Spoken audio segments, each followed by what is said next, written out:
Venezia e la peste, un lungo legame di morte e di sofferenza, ma anche di rivalsa e di capacità di prevedere e di spingersi oltre.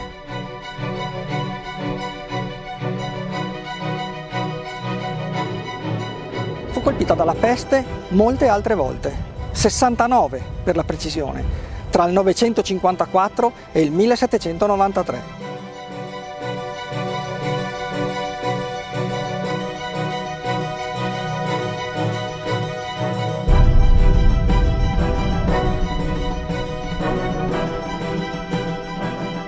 Con una rapidità incredibile, la città viene sommersa dai cadaveri.